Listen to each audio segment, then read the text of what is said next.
Welcome back to the channel, guys. Episode 13 of the Danish Youth Academy Challenge. We're going to let you know how last season ended. We've got the season preview today and anything else that's happened in between. Let's do this. Let's start then at the end of last season. We ended up finishing 5th, -3 goal difference, 6 points off 6th, and a massive 8 points off 4th. We were never really, after a couple of games, we were never really in the race for promotion. I said we were, but I think we got to about 3 points away, and then Næstved ended up going up to the top division. Now, Næstved came up with us when we came up, so they've done really well. It just shows you that there's not a massive amount of difference for these teams in these leagues. For us, though, there's a big gap, but we're doing quite well so far. So that's what happened last season. We ended up finishing in 5th, our highest position yet. This season, currently, we are in 7th. Now, it's not as good. We've got 4 games left to try and get into the top half. It's not the end of the world if we don't, but if we finish in the bottom half, there is a chance we can get relegated. We do tend to struggle against the bottom teams rather than the top. It's something I need to sort out, but it definitely is a thing that's happening.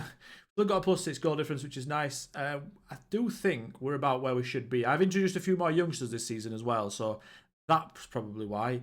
The guys that have been playing the seasons before, the real players, they've declined a little bit, so it's sort of, we're going to take a little bit of a hit to go back up again. But I do think when we go back up, like get better the players, we'll do even better, and we should probably finish in the top 5 again. HIK have come up, and they are quite honestly terrible. They'll go down, and then it's basically one from Fremov or Havidovra. So, yeah, hopefully it's not us. I don't think it will be, but you never know. HB Kurga are doing quite well. They're keeping it with AAB, who have come down, and they've got a ridiculous team. It's not doing too badly. We're not doing too badly. Let's have a look at some of the players then, and have a look at if they've developed any. We'll start with the goalkeeper, Martin Blomqvist. He actually hasn't really got any better. Now, his attributes are going up slightly, but his current ability isn't going up. And now I know people will be like, Lewis, don't look at stars. And I don't really, but it's like a good indication of if he's actually improved. And he's been 2 stars for a season. So I'm a little bit worried that he's not actually going to improve. If we have a look at his little progress bar, it has gone up, but I don't know. In all time, he's gone up 4 in decision making, 3 in communication. Mentals are done alright. His goalkeeping attributes haven't actually changed that much, and his physicals have actually gone down. His natural fitness has gone down 2, which is actually really bad because it started at 14, gone down to 12. Agility has gone up, I think. Sorry, it's not agility. Agility 8. No, it's still 8. No, it hasn't gone up. Balance started at 11, gone down to 10. I don't know, man. A little bit worrying. A little bit worrying. I know you guys can't see the physicals there. I'll just show you really quick. There we go, on the right-hand side at the bottom. And, yeah, I don't know. 29 goals conceded in 18 games, 4 clean sheets. It's not the best, not the worst. We are definitely missing Ibrahim Sert, who I'm going to come on to in a second, actually. And I'm going to show you something about what's happened in that situation. So here he is, Mr. Ibrahim Sert. He's got a new club at Vanloos IF. Yeah? Vanloos IF. So let's click on them and see what division they're in. Because obviously, if we remember, he was quite clearly too good for the 2nd division. He was too good for it, guys. That's his decision. Let's see what he's playing now then, right? You'd think he'd be in the top division? Have a look. Oh, wait, no. He's in the 3rd division at a team in the bottom half. Doesn't make any sense, does it? Doesn't make any sense whatsoever. It's not even like these guys have got a better reputation than us and they're a bigger club. They've got 1.5-star reputation. And we have 2-star reputation. It doesn't make any sense whatsoever. We could have still have him for 5-6 seasons, and he's chose to leave. Anyway, really annoyed me when I saw he got picked up by them in the 3rd tier. Yeah, let's stop talking about it because it's something in FM that really gets me annoyed. So let's not talk about it. Let's move on. Up next then is Karl-Heinz Cohen, the low determination centre-back / left-back. Now, he has played in 18 games this season, 18 starts and 2 substitute appearances. So actually 20 games. He's got a goal, which is quite nice. He's improved a fair bit, not going to lie. He doesn't look like he has, but he's improved a fair little bit. And now he is our first choice centre-back, which is fantastic. If we have a look at his progress bar really quickly, if we go to that and we change it to all time, he has gone up a little bit. His marking is going up by 3, his position is going up by 3, and his decisions are going up by 3. That's because I had focused his defensive positioning. Now, his physicals have gone down a little bit. I'm pretty certain that is because we are semi-professional, so they can't keep up with their physical training, so it's going to decline, especially if they start out quite good like his has. I don't think he can keep up that level of fitness and that physicality. I don't think he can keep it up because we don't have the facilities to do so, which is a shame.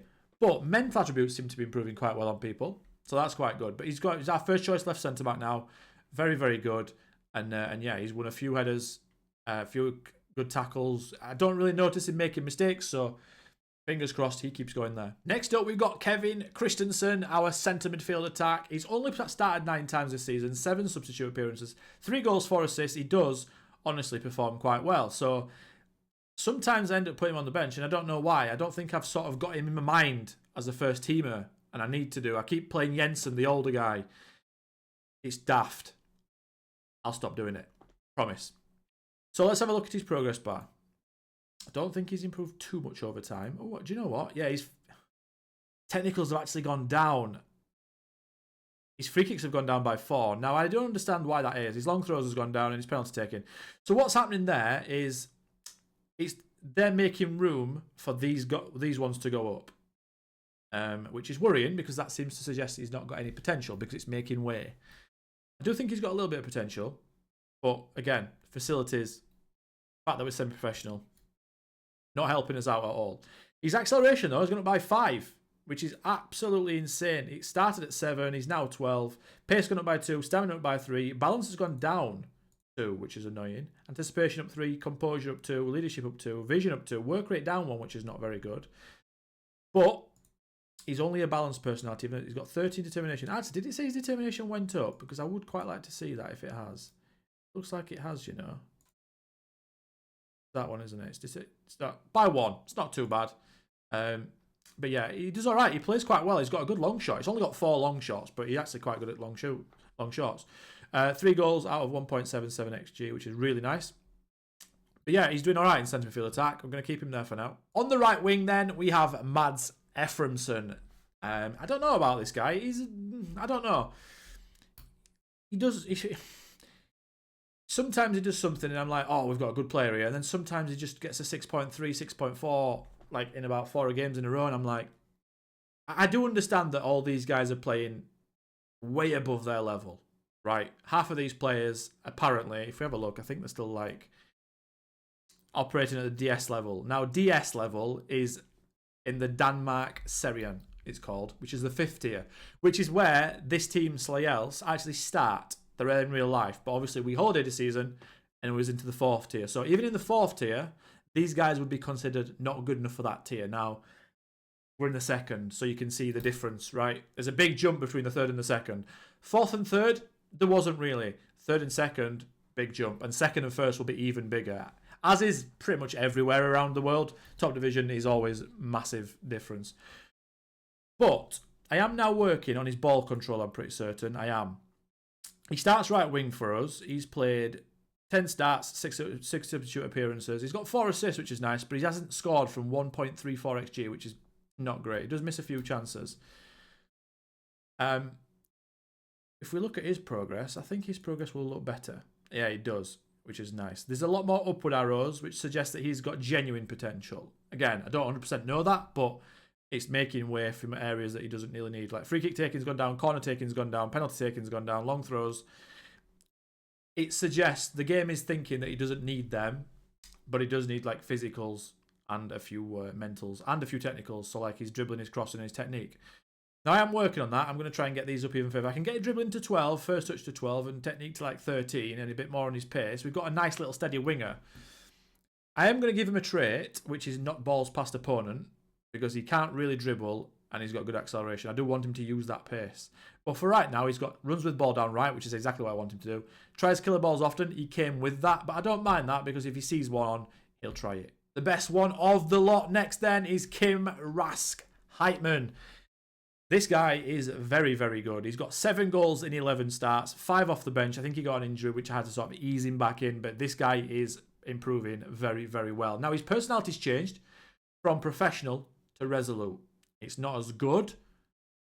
And that is because the other personalities are sort of rubbing off on him, which isn't good. Which is why one of the reasons why I changed my approach to the intakes. And it's definitely working. I'm noticing determinations are going up now rather than down. So I'm going to definitely stick with what I've been doing at the intakes. This guy plays Shadow Striker. I understand it's not his best role whatsoever. He's definitely more of a ball winner or a box-to-box. But I have a deep-line playmaker in midfield, and it's Ibsen. And if I take Ibsen out, he's that good compared to the rest of my team that we will start losing matches and potentially get relegated. So he's a real player, but I have to play him for now until I get a better alternative. We've got Christensen, who I showed you a couple of players back in centre field attack, and Heitman is now in Shadow Striker. Now, like I said, he's got good off the ball, 12, good work, teamwork at 17, so he knows to work with his team. He's good at working with his teammates, and he's got good finishing and good technique at 13. So he does actually finish quite well. So I think Shadow Striker is actually pretty good for him, and he's getting better at it. Let's have a look at his progress bar real quick. Yeah, so a lot of things have gone up. Off the ball by 5, decision by 4, and anticipation by 4. That's because I've hard focused his attacking movement, which I'm still hard focusing on because I want that to be even better. If I can get his anticipation up to 12 or 13, decision making up to 12 or 13, and he's off the ball up to 13, then I can start hard focusing on his like pace and stuff like that. I'm probably going to leave his technicals. He doesn't really need technicals. I'm sort of focusing really on mentals and physicals for these players because they help me the most when you're a team that isn't as good as the rest of the league. Physicals will bail you out of a lot of situations, and mentals will as well, especially late in games and if you're losing. And I don't want to push their potentials.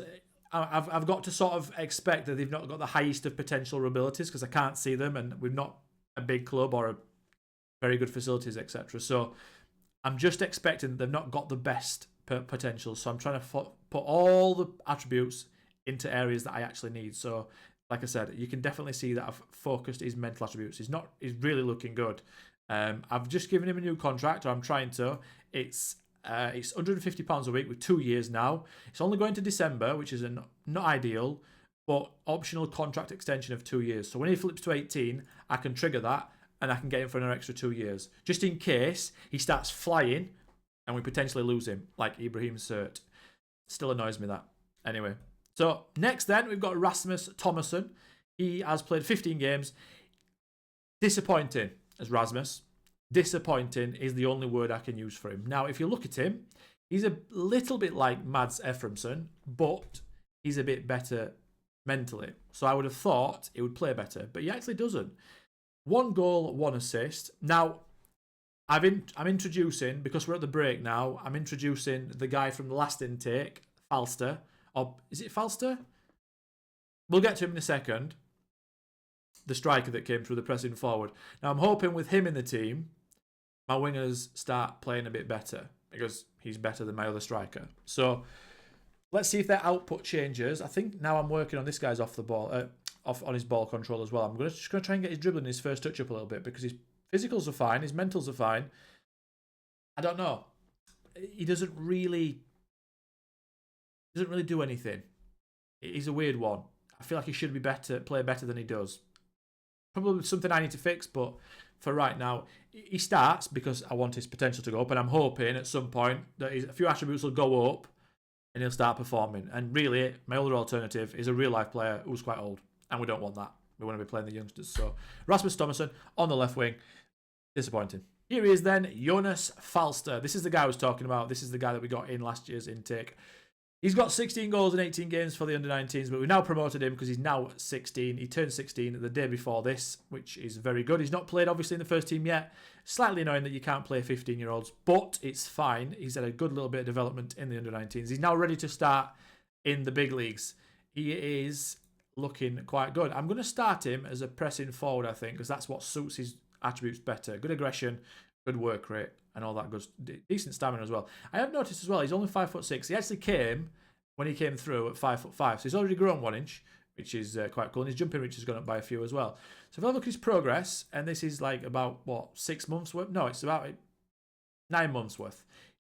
His mentals and his physicals, again, have gone up a little bit. His agility and his pace has gone down. But again, they started quite high. So I think they're coming down slightly to go back up. And obviously technicals again. I probably need a better coach that's working on technicals. But I also need upgrades to the training facilities. But I don't want to do that just yet. Adequate is fine for now. I think we can get out of the division with our current facilities. It's just when we go up, we're just going to have to sort of use all the money we get. I don't know how much money you get in the top division of Denmark, actually. But how much money we get, we're just going to have to use on facilities up there. At the moment, I'm trying to stay above 0. We're doing quite well at that, actually. So people don't get sold off, because that will be annoying. So he's starting. Nothing really to report on him. Let you know how he gets on at the end of the season. Also, we didn't get the board's approval to go professional. Very, very annoying. I've asked a few times. Nope, still semi-professional, which is very annoying. Facilities are the same, I think. Excellent youth recruitment and excellent academy coaching, which is really, really good. I'm up in the next couple of intakes. Definitely reflect that. Like I said, adequate training facilities, adequate youth facilities. That's okay for us right now. We're not making any money. There's not many people come to the matches just yet. It is what it is. In finances, we've got 600k just under. It's projected to go down quite quickly over 3 years to 2.4 million. We are expected to get a payment soon. We are losing a fair bit per month, but that is because of our youth setup. We're losing about 100 grand per month over on our youth setup, which isn't good, because if we look at our last month in terms of incomings, TV and revenue is only 21. So we are losing money every month, but I'm hoping that what we can do is we can offset that by the payments that we get from the league, but also trying to get promoted with these new facilities. So we need some facilities to be good, the intakes to be good, to justify the payment. Right now we are losing money, but you never know. As we get more people in the league, as we get in this league more and reputation goes up, we might get better sponsorships, etc. So I think we're all right for now. We're losing a fair bit of cash, but like I said, every time we get that 300k, that's like 3 months worth of money, and we get that about every 4 or 5 months. So eventually we will go down to the red. That's unless something good happens in the meantime. So I'm sort of playing a little bit with the chances of getting promoted, but I feel like I have to do it to try and get these extra intakes and to try and push us up into the top division. Once we're established in the top division, that is when the journey, that's the second half of the journey usually. This is the first half still. The second half is usually when you get to the top tier and establish, and then you can push on. And that takes a long time. Like I said before, the top divisions are very competitive in Europe especially. Let's have a look at the youth intake then. Well, the preview anyway. 1, 2, 3. Let's see what we got. Strikers, the only A in there.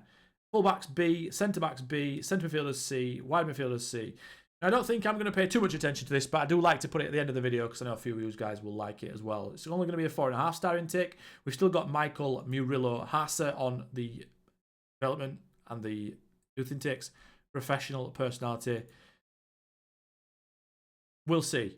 He's only been here since 2026, and apparently on the forums of Sports Interactive, which is obviously Football Manager, they have said that when you sign a new youth intake ahead of youth development, it doesn't actually kick in until 2 or 3 seasons down the line, and that's when this guy's players come in.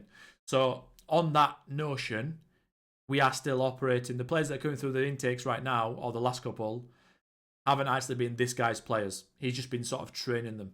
He hasn't been recruiting them. We'll see. If the next one or the one after is really, really good and there's better personalities, we can probably put it down to this fella. So that's going to be it, guys, for the video. Thank you for watching, as always. Leave a like on the video. Leave a comment in the comment section. Let me know if you guys want to see extra things, more things, different things, lesser things. Please let me know. And leave a subscription on the channel as well. That will be absolutely fantastic. As always, until next time, I will catch you then. Goodbye.